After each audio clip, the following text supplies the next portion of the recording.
Nate, and all of the people who put this festival together.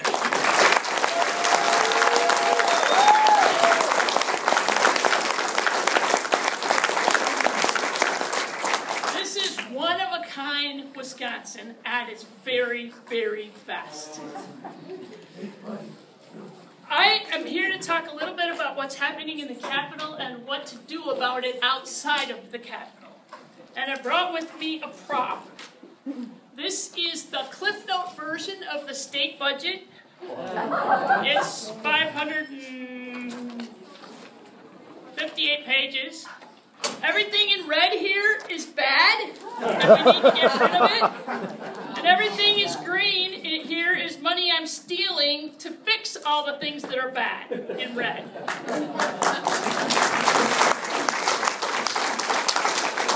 So in 2 weeks, I am making a commitment to you that I will have a PowerPoint posted on my website, and in probably a month, I will have an alternative to the governor's budget that actually fixes all of this mess.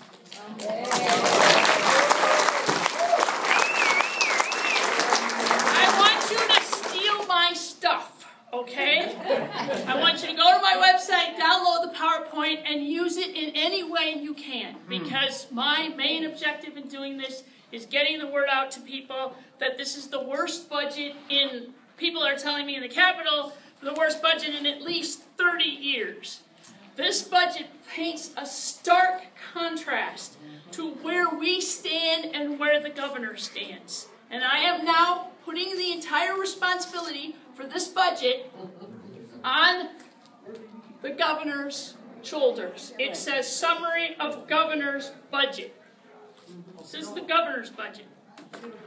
Now you've heard about the cuts to the UW, you've heard about the cuts to public schools, you've heard about the statewide expansion of subsidies for private schools, you've heard about the cuts to public radio and public television and state parks, you've heard about taking power away from the people with the getting rid of the citizen power of the Natural Resources and Department of Ag boards. You may not have heard about centralizing a huge number of positions in what we medicine insiders like to call the Department of All, which is the Department of Administration, who is now going to take over budgeting, finance, procurement, IT, of a whole bunch of departments, including the Government Accountability Board. The voter file, the lobbying reports, the ethics reports. It's kind of scary. They need to learn about the ethics. And then there are the how should I say this, sort of the attack on the poor, the drug testing and work requirements for food stamps that cost tens of billions to administer and give incentive payments to businesses. $3 million in incentive payments I found out. Then the governor raises the premiums on Badger Care, and then makes them take a drug test, and then kicks them off after 2 years. And we're talking about people that are below the poverty line. Just to give you a feel for what that is, it's making about an annual income of $11,000 a year. That's a lot, yeah. Governor, try living on that. And then the governor is taking the family care program. And how many people have heard of the family care program and the Irish program? All right, good. That's really good. And where's my friend with the button? Okay, could you stand up, Paula?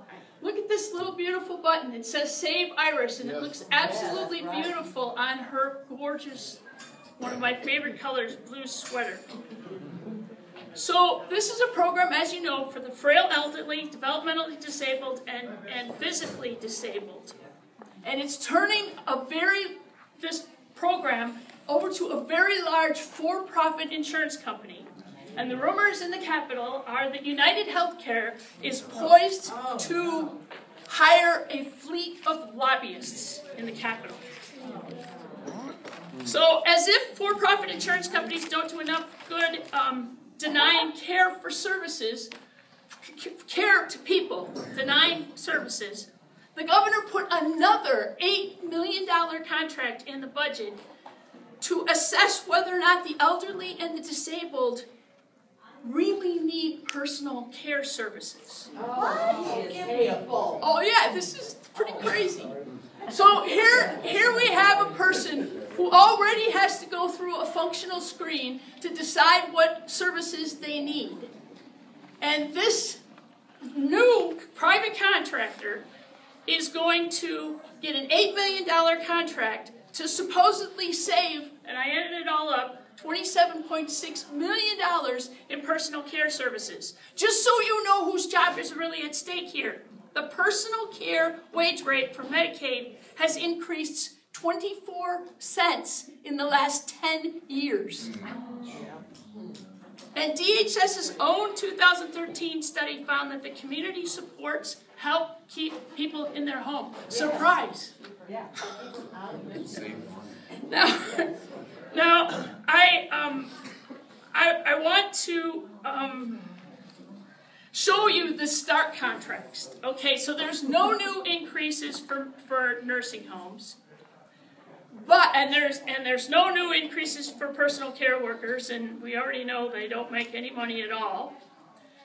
Then there's what's happening to our good manufacturing companies in the state, who by 2016 will pay virtually nothing in corporate income tax. Thanks to the prior Governor Walker's budgets. In this budget, the governor is taking $91.8 million in tax credits and making them refundable. What is a refundable tax credit? Well, you know, you send in your income tax and you paid in a little too much and you get a refund. Oh no, these companies owe nothing. You send in your income tax, you owe nothing, and you get a check back. $91.8 million worth of a check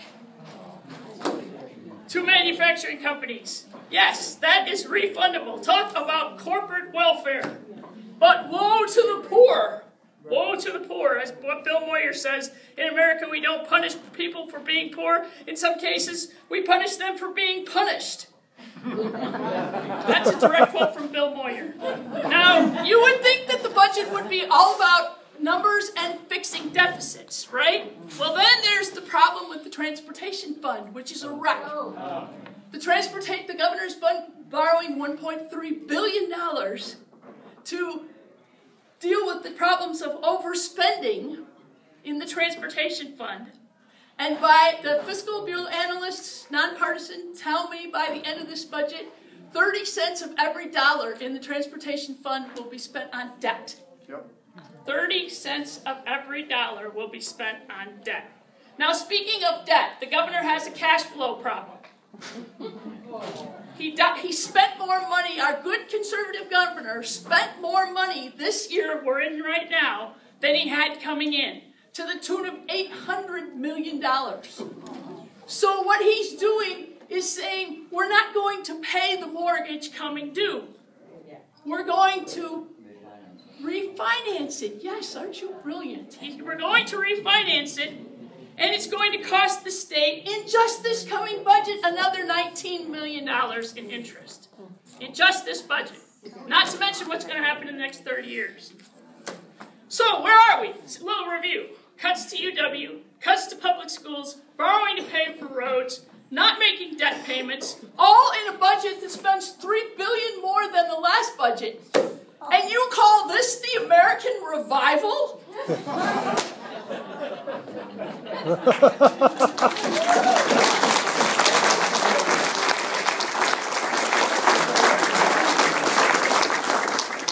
I met Amber because she became Miss Wheelchair Wisconsin.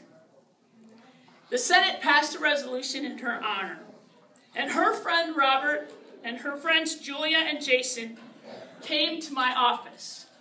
Robert can't speak. He has CP, and he uses a speech synthesizer and an iPad to talk with me.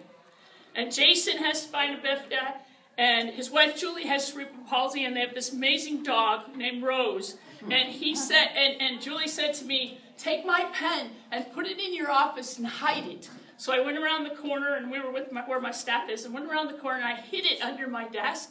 And then she said to Rose, "Where's my pen?" And the dog trotted right to my desk, nosed away the chair, went under my desk, picked it up, and brought it back to her.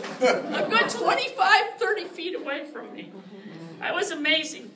So I developed a relationship with these folks, and they came to my office. I went to their apartment complex. I had a town hall meeting about the budget a couple years ago, and I encouraged them all to get involved. This is the same speech I've given to you and to everybody else. We all work, democracy works best when we all get involved. So this was several years ago. When the budget came out, 2 days after the budget came out, Jason had a Facebook page up called Save Iris. Within 2 weeks, Amber, see that beautiful button, Save Iris? Amber had designed that button. She had designed that button. And they printed buttons last week. I think it was last week. It all runs together. There were over 700 people that were what I would call differently abled, and their caregivers and their families had come to the Capitol. And Jason and Robert and Amber and Julie all came, and I have never seen so many differently abled people in the Capitol. It was a beautiful sight. Now, the Capitol has been very, very busy. I have somewhere between 11 and 15 groups that come every day to my office. And they come from all walks of life, and I've never seen so many people. And there is definitely reason to be hopeful right now in Wisconsin. I have Republican Farm Bureau farmers walking in my office and saying to me, "What are you going to do to fix my public school? It's falling apart and it needs more money." And when they left, I picked up what they call the leave-behinds that you leave with your senator, and I looked through the whole thing, and I found there wasn't a single word from Farm Bureau that they were supposed to tell me about public schools. They had figured this out all on their own. And they went on about soil and water conservation and losing money for Discovery Farms. And if the governor does away with the DNR board, we're going to lose the Conservation Congress. And they went on and on and on. And every one of these guys, I used to serve on the Farm Bureau board in Buffalo County. I knew how all of them voted, and it wasn't the same way I did, with one exception, and that was Joe. A fellow named Jim came to see me this week. Jim said, he's a businessman. He works for for-profit nursing homes, and the non-for-profit nursing homes had come the week before. And so this is the conservative side of the nursing home administrators. And he said, and I quote, "I voted for Scott Walker, but 0% increase in Medicaid for nursing homes is entirely unacceptable. We are talking about taking care of the frail elderly, and I will not vote for him again." And the woman he was with said, "This is really all about Walker's political campaign, not about people's lives." Day before yesterday. The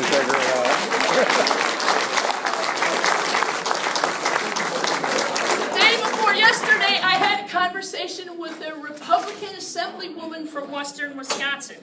And I wrote down her quote, Republican Assemblywoman from Western Wisconsin. She said, I quote, "I don't care anymore. I told Scott Walker directly." She said, "This just isn't going to happen. I told Robert Voss, the speaker, you can have another candidate in my district. You're never going to win. I've got the most Democratic district in Western Wisconsin. This has to change." And she was upset about the GAB.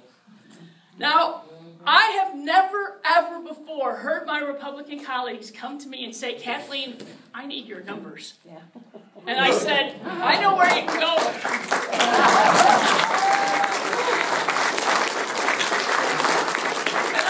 And I said, "Well, I know where you can go to get $200 million to fix schools, or to fix the university." And he said, "Oh, I can't take that money." And I said, "Why?" And he said, "Because Luther's already stolen it to fix schools."